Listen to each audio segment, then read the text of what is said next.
This is America in the Morning from Westwood One. Good morning, I'm John Trout. It's Thursday, February 5th, 2026. Here's what's coming up on America in the Morning. She is without any medicine. Authorities in Arizona searching for the 84-year-old mother of Today Show host Savannah Guthrie. I'm Julie Walker. As Texas goes, so goes California when it comes to redrawing congressional districts. For now, I'm Rich Johnson. President Trump has a phone call with Chinese President Xi Jinping. I'm Clayton Neville. On Wall Street, stocks are coming off a mixed day. We get earnings today from Amazon. I'm Jessica Ettinger. The Washington Post is laying off 1/3 of its staff in the newsroom and other departments. Donna Warder, Washington. More fallout from the 2020 election investigation. A hospitality stop at the Winter Olympics in Italy for U.S. athletes has a new name. I'm Ed Donahue. All ahead on America in the Morning. The urgent search for Nancy Guthrie continues in Arizona as her daughter, NBC Today Show host Savannah Guthrie, released a plea on Instagram that whoever has taken the 84-year-old let her go, saying time is not on our side. Correspondent Julie Walker reports we're learning more about her health issues and her urgent need for medication, and that the FBI is sending additional personnel to help with the investigation. Our mom is our heart and our home. She's 84 years old. Her health, her heart is fragile. She lives in constant pain. She is without any medicine. She needs it to survive. She needs it not to suffer. A Pima County Sheriff's dispatch call regarding the search for Today Show host Savannah Guthrie's mother, Nancy, on Sunday, captured by Broadcastify, describing her as a white female, 84 years old, adding she suffers from high blood pressure, has a pacemaker, and cardiac issues. Nancy, a white female, 84 years of age, 5C medium build, Viagra blue, bleeding after 2,200 hours as of yesterday. Nancy has high blood pressure, pacemaker, and cardiac issues. The Pima County Sheriff says she needs life-saving medication. Meanwhile, officials are investigating ransom notes sent to some media. We live in a world where voices and images are easily manipulated. We need to know, without a doubt, that she is alive and that you have her. We want to hear from you, and we are ready to listen. Please reach out to us. The person speaking with the AP on condition of anonymity said investigators found specific evidence in her Tucson home of a nighttime kidnapping. I'm Julie Walker. For the second time, the U.S. Supreme Court has decided not to get involved in the fight over redrawing congressional districts. Correspondent Rich Johnson reports that California's Proposition 50 that redrew the California congressional map will stay as is for now, heading back to a lower court. The justices, with no apparent dissent, rejected an emergency request from the California Republican Party and the Trump administration for an injunction to block Proposition 50, the voter-approved redrawing of the Golden State's congressional map. I will make sure that we fight all the way and exhaust every single option, because you never know unless you try. California Assembly member David Tangipahoa led the Republican effort for the emergency injunction. I wish they would have really weighed in on the emergency injunction. I completely understand that they are sending us back to the district courts, go through the normal channels. Tangipahoa's comments courtesy of KCRA. The mid-decade district redrawing to potentially put 5 more California Democrats in the U.S. House was a response to Texas redrawing its lines to favor Republicans, a move that President Trump backed from the start. I won Texas. I got the highest vote in the history of Texas, as you probably know. And we are entitled to 5 more seats. That's Trump on CNBC last August as the Texas legislature made the change. If they can't win playing the game with the existing set of rules, they'll change the rules. That's what Donald Trump has done. California Governor Gavin Newsom also last August when he decided to match the Texas move. After the Supreme Court kicked the case back to the federal courts yesterday, he posted on X that Trump started the redistricting war and lost, and he'll lose again in November. I'm Rich Johnson. The top stories of the day are sponsored by Sleep Number. Save on personalized comfort during Sleep Number's President's Day sale. Their best deals are on now. Limited time, only at a Sleep Number store or sleepnumber.com. The FBI ordered to return documents seized in an election investigation. When America in the Morning continues after these messages.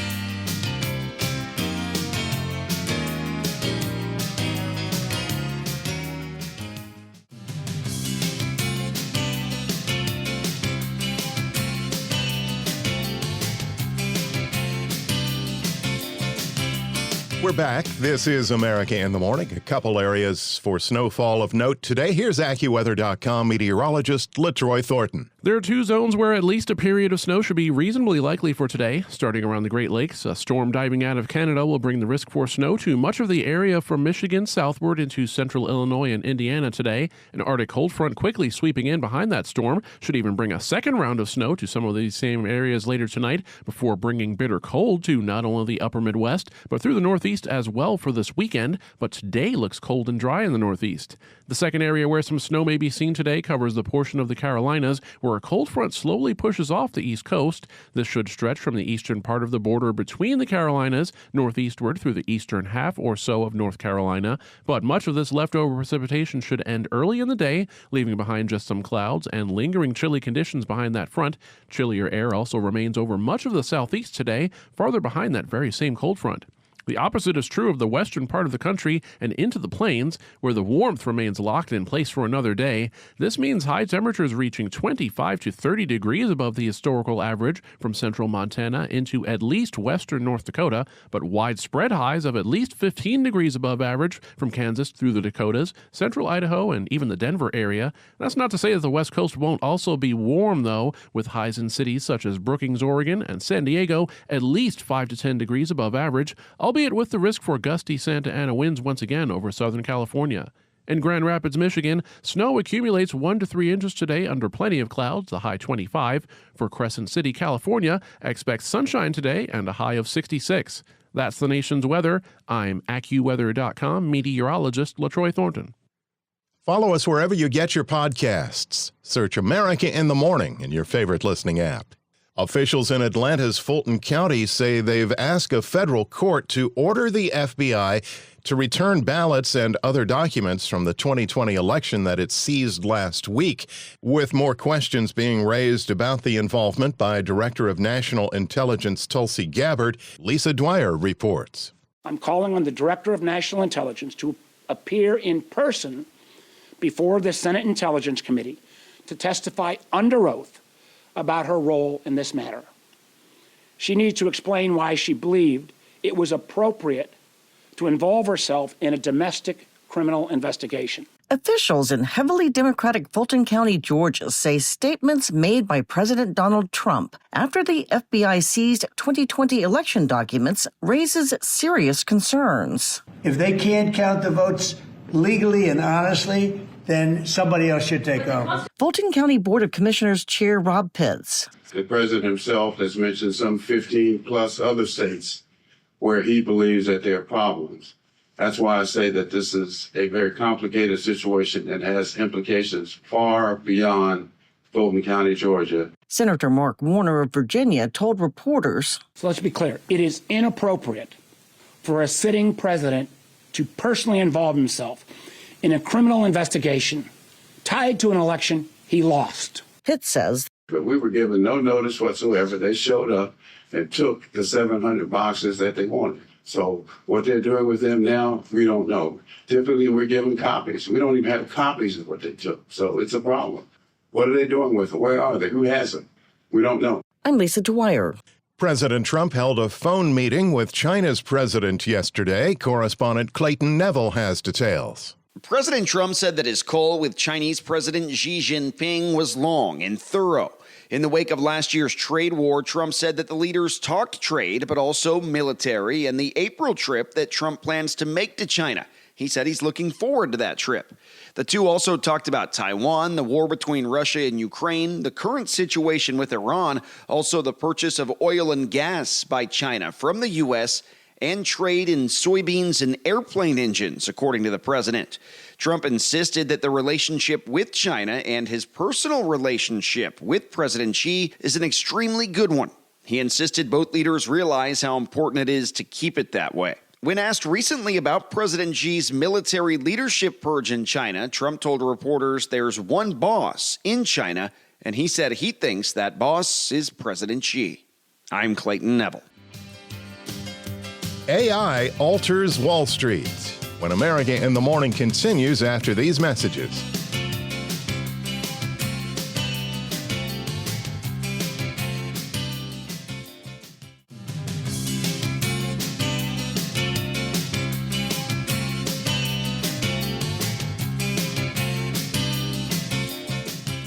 On how we'll find Wall Street opening today, here's CNBC's Jessica Ettinger. Wall Street opens this morning after a mixed day yesterday for stocks. The Dow was up 300 points, but software and chip stocks struggled and the Nasdaq dropped 280 points. Google parent Alphabet reported better than expected quarterly results after the closing bell last night, but shares were slightly lower after hours. It's forecasting a major AI spending increase. Alphabet is a company that's done all the things right. And it was underrated for a very long time, and I think it's now being fully appreciated for what it's doing. The Futurum Group's Daniel Newman on CNBC. Software makers took that hit yesterday, again, as investors fear AI could replace a lot of the software made by a lot of the big names. I mean, this is really about what's happened in AI over the last few weeks. It's shifted from answering questions to doing the actual work. And that is really what's behind the disruption that we're seeing across the software trade. CNBC's Deirdre Bosa. For the year so far, Salesforce is down 25%, Adobe down 20%, ServiceNow down 28%, DocuSign down 31%. Bitcoin fell to around $72,000 and then back up to around $73,000, its lowest since around Thanksgiving of 2024. Oil prices rose on reports that U.S.-Iran talks hit a snag and when President Trump said Iran's supreme leader should be very worried. Other commodities like gold turned higher, back up to near $5,000 an ounce, as it is seen as a safe haven in times of geopolitical uncertainty. Despite a lot of the rhetoric on the campaign about no more foreign wars, what you've seen is actually the president, I think, have a more realistic foreign policy, whether or not that's in Venezuela, wars we've seen strikes in Iran before. And I think there should be a heightened expectation of potentially interaction in Iran. Some of the push in the commodities as well is I think you have an administration that their record shows a continued devaluation of the dollar, which I think pushes capital into commodities. That's Vice President Mike Pence's former chief of staff, Mark Short, on CNBC. Job creation in January came in very low for private businesses in numbers from payroll firm ADP at just 22,000. That was far short of expectations. Manufacturing has lost jobs every month since March of 2024. Small business has been extremely challenged since the Liberation Day. Tariffs zero a goose egg right there. It had a slight gain last month, and it's been negative before that. CNBC senior economics reporter Steve Leisman. On today's watch list, we get quarterly results from Amazon. We also find out how many people applied for unemployment benefits last week. Tonight, the 15th annual NFL Honors Awards show. CNBC's Jessica Ettinger. Forget ice at the Winter Olympics when America in the Morning continues after these messages.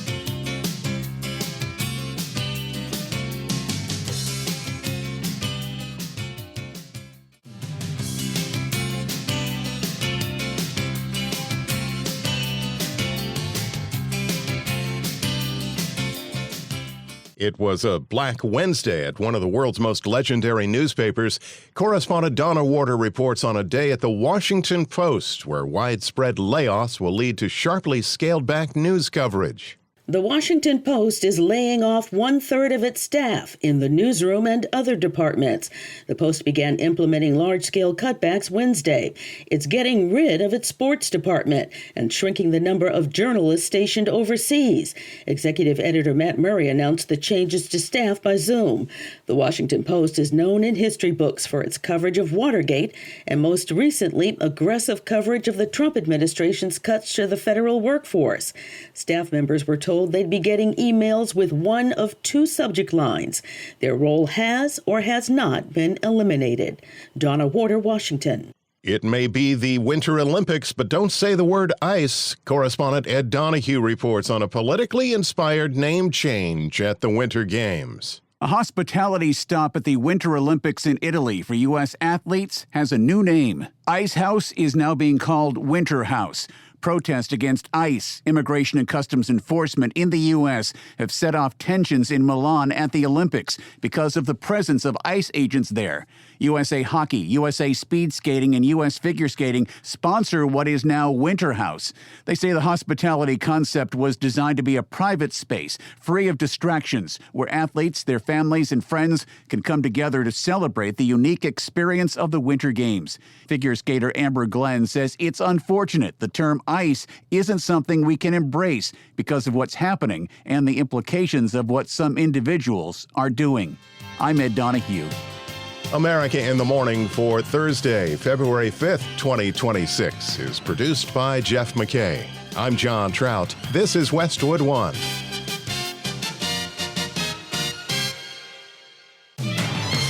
This is America in the Morning from Westwood One. I'm John Trout. Coming up this half hour. President Trump says Iran's Ayatollah should be very worried as talks between the U.S. and Iran are set for Friday. I'm John Stolnis in Washington. The Trump administration says it's pulling about 700 immigration officers out of Minnesota. Sagar Meghani, Washington. The Treasury Secretary pressed by lawmakers on the economy. I'm Clayton Neville. Ryan Ruth, the man convicted of trying to assassinate Donald Trump on a Florida golf course in 2024, has been sentenced to life in prison. I'm Jennifer King. McDonald's embracing a TikTok trend this Valentine's Day, chicken nuggets with a dab of caviar. I'm Julie Walker. Back after these messages.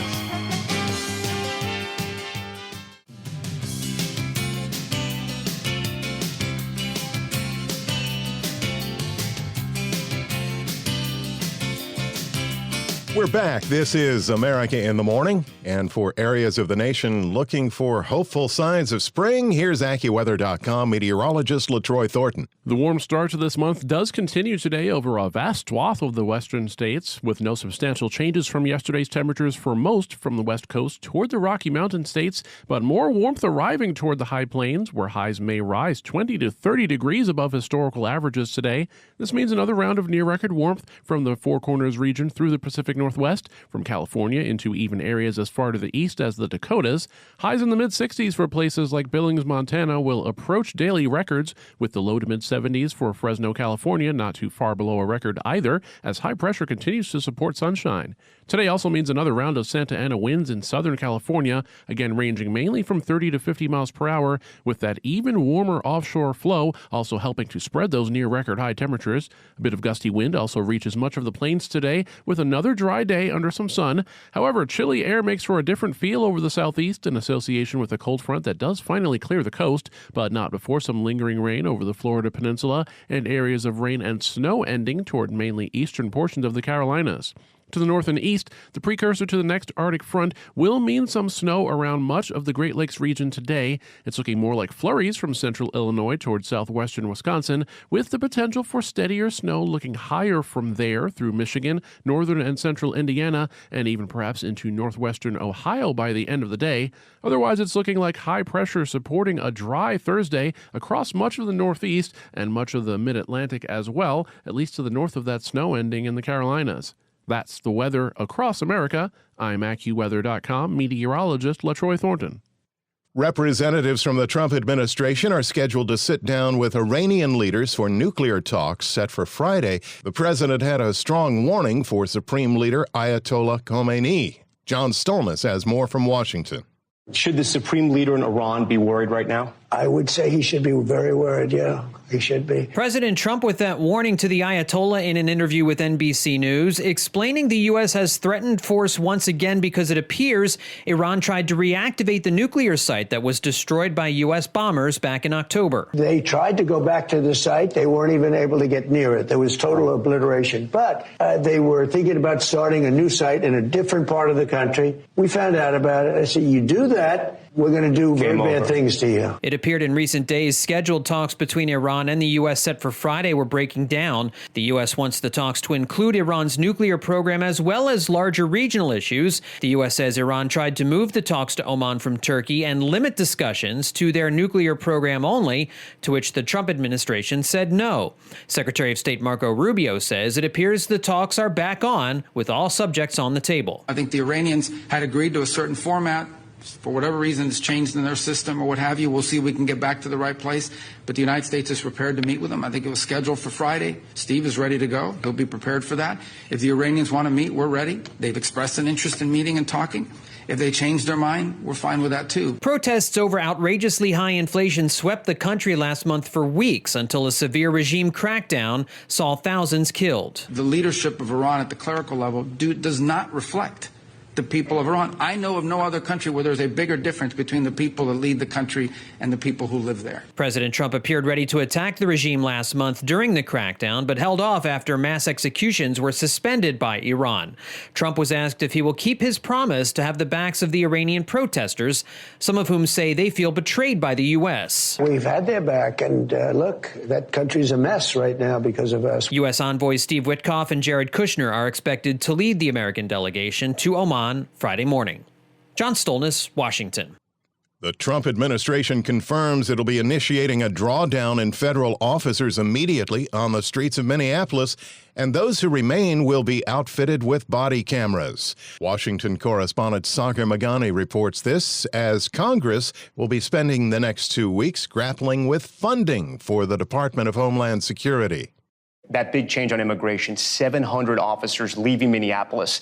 Did that come from you? Yes, it did. But it didn't come from me because I just wanted to do it. We are waiting for them to release prisoners, give us the murderers that they're holding, and all of the bad people, drug dealers, all of the bad people. The Trump administration says it's pulling about 700 immigration officers out of Minnesota immediately. That's about a quarter of the total deployment for an operation that's led to weeks of tensions and deadly confrontations. This frees up more officers to arrest and remove criminal aliens. More officers taking custody of criminal aliens directly from the jails means less officers on the street doing criminal operations. This is smart law enforcement, not less law enforcement. Trump border czar Tom Homan says about 2,000 officers will stay and will only leave once local authorities and protesters work with them. The more cooperation we get, the less rhetoric and hate we see, and the less attacks means we can draw down even more quicker. President Trump tells NBC News with Tom Lamas he ordered the drawdown. Mr. President, speaking of Minneapolis, what did you learn?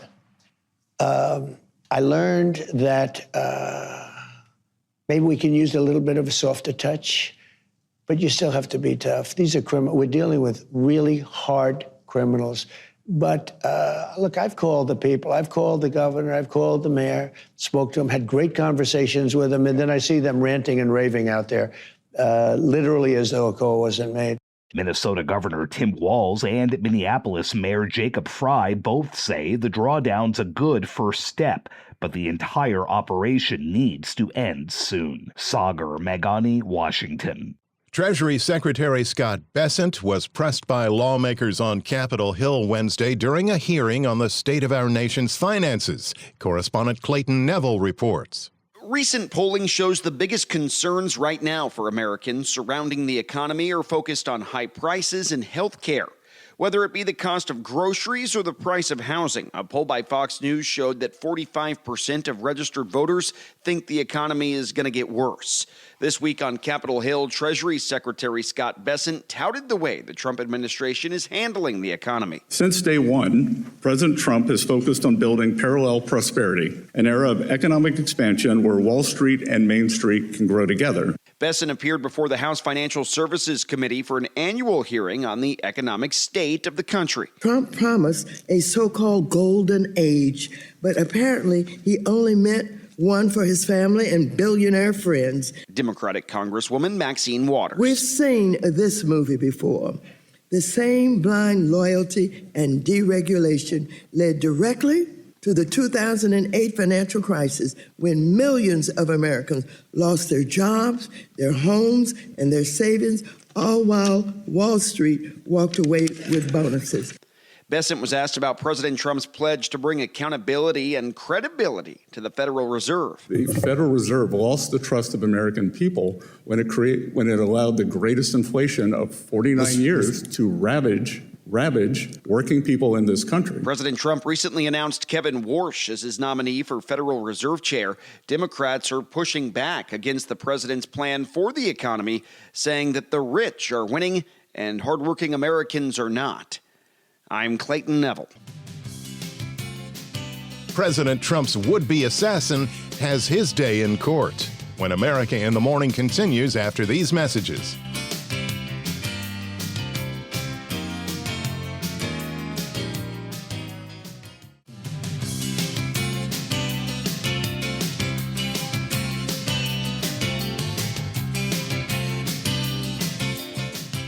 The man found guilty of trying to assassinate then-candidate Donald Trump at his Florida golf course in 2024 will spend the rest of his life behind bars. Correspondent Jennifer King reports. Ryan Ruth, the man convicted of trying to assassinate Donald Trump on a Florida golf course in 2024, has been sentenced to life in prison. His defense attorneys had asked for 27 years to give Ruth a chance at freedom, but prosecutors argued that Ruth remained unrepentant and never apologized for his crimes.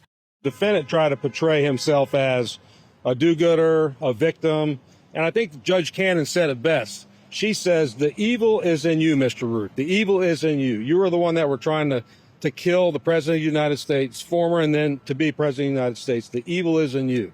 And I think that kind of encapsulates all that was taking place here today. Judge Aileen Cannon pronounced his fate in the same Fort Pierce, Florida courtroom where jurors found him guilty last September of trying to assassinate a major presidential candidate and other charges. Prosecutors said Ruth spent weeks plotting to kill Trump before aiming a rifle through shrubbery as the candidate played golf at his West Palm Beach country club. He was spotted by a Secret Service agent before Trump came into view. Acting as his own attorney for that September trial, Ruth tried to stab himself shortly after the verdict. I'm Jennifer King. Facing the threat of being held in contempt of Congress, Bill and Hillary Clinton both agreed to testify before the House Oversight Committee about their knowledge of convicted sex offender Jeffrey Epstein. It would mark just the fourth time a former president has sat before any House committee after his term in office had ended. And some Democrats in the House say that Committee Chairman James Comer has crossed the line.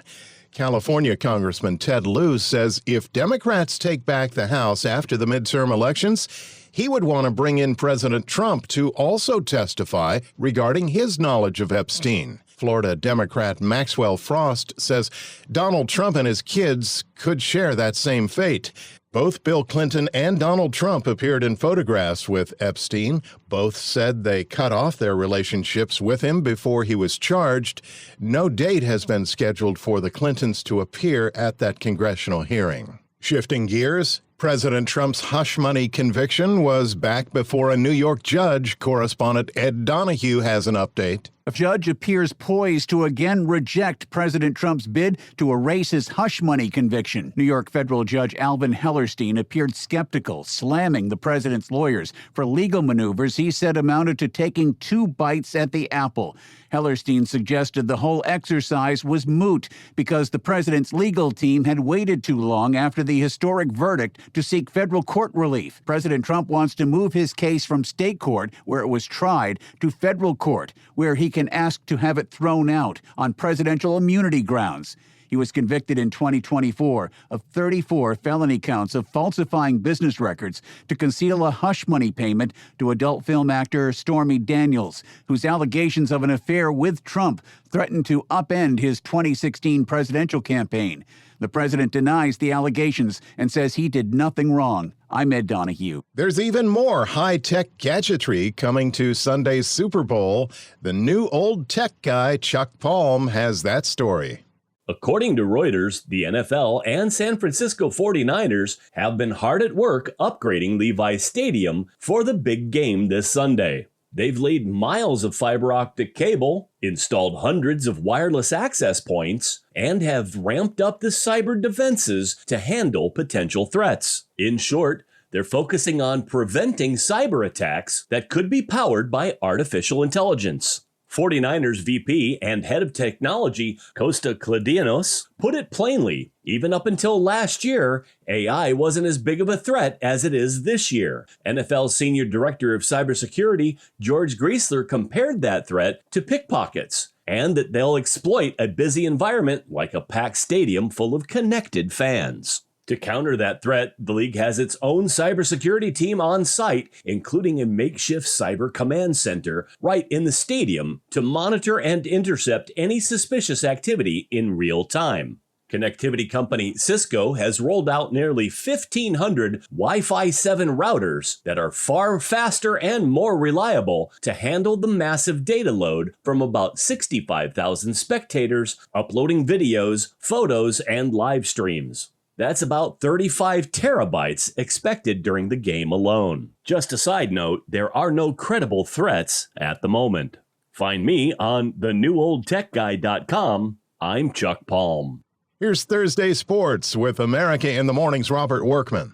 A surprise landing spot for the top remaining free agent starting pitcher, Framber Valdez, gets a 3-year contract from the Detroit Tigers. The $115 million deal sets a record for average annual value for a left-hander. That may not last long. His new teammate, two-time Cy Young winner Tarek Skubal, could hit the market next season. Another stellar Motown southpaw passed away yesterday, Mickey Lolich, who outshined Denny McLain and Bob Gibson to win the 1968 World Series MVP for the Tigers, firing 3 complete game victories, including Game 7. Lolich was 85. The NBA trade deadline is today. On Wednesday, a big 8-player swap sent 10-time All-Star Anthony Davis from the Mavericks to the Wizards, with Chris Middleton and a couple of first-round picks among the haul going to Dallas. Last night, the Warriors sent forward Jonathan Kuminga and guard Buddy Hield to the Hawks for veteran big man Kristaps Porzingis. On the court, the Cavaliers chewed up the Clippers 124-91. Neither James Harden nor Darius Garland suited up for their new teams after Tuesday's trade. The Spurs did in the Thunder again, 116-106. The wire-to-wire win, the 4th for San Antonio in 5 meetings with the champs, who are 39-8 against everybody else this year. The Knicks knocked off the Nuggets in double overtime for their 8th straight, 42 for Jalen Brunson. Grizzlies got by the Kings. Sacramento has lost its last 10. College hoops, 2 top 10 upsets. 6th-ranked Gonzaga taken down at Portland, and number 10 Michigan State lost at Minnesota. On the ice, the Blue Jackets blanked the Blackhawks 4-0 for their 7th consecutive win, the last 2 on clean sheets. Jet Greaves stopped 21 shots. Stars shaded the Blues for their 6th in a row.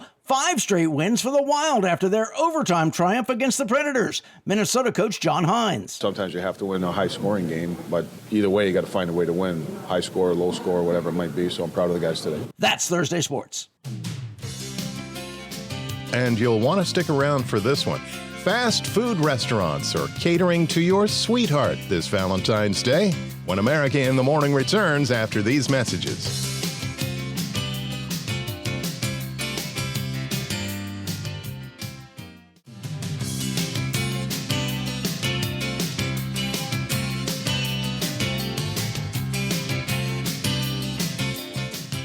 This is America in the Morning.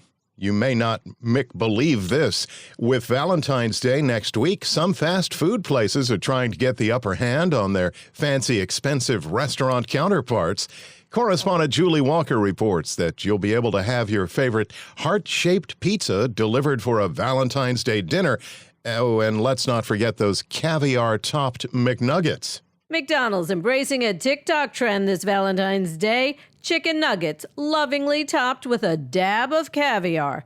The free limited-time McNugget Caviar Kit, available online starting February 10th, pairs a 1-ounce tin of Paramount Siberian Sturgeon Caviar with a $25 McDonald's gift card to buy McNuggets. For the 35th year in a row, White Castle is transforming its restaurants into love castles with hostess seating, tableside service, and Valentine's Day decor. At Chick-fil-A, nugget lovers can get their orders in a heart-shaped tray. Papa John's and Pizza Hut offering heart-shaped pizzas. Auntie Anne's has a heart-shaped soft pretzel. Even 7-Eleven is getting in on the action, offering heart-shaped donuts and $14 off delivery orders. I'm Julie Walker.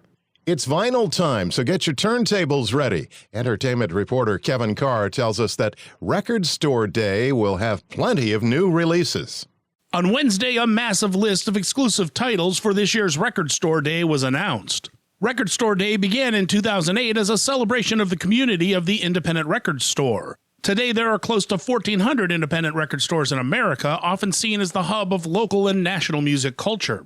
This year's event takes place on Saturday, April 18th. Many of the releases are vinyl recordings available only on that day. Some of the releases are from artists no longer with us, including new vinyls of David Bowie's Hello Space Boy and excerpts from Outside. New LPs of Brian Wilson's On Tour and Imagination. And a new LP of the Ramones live in San Francisco. Newer artists include some of this year's Grammy winners, like Olivia Dean's vinyl of her BBC Radio 1 Live Lounge, I can leave it alone, and an LP of the K-pop Demon Hunters soundtrack. Other major releases include Bruce Springsteen's Live from Ashbury Park 2024, The Cure's Greatest Hits, a 7-inch vinyl of Charlie XCX's Party for You, and an LP of Wicked One Wonderful Night Live. It's time to For a full list of exclusives, visit recordstoreday.com. I'm Kevin Carr. America in the Morning for Thursday, February 5th, 2026 is produced by Jeff McKay. I'm John Trout. This is Westwood One.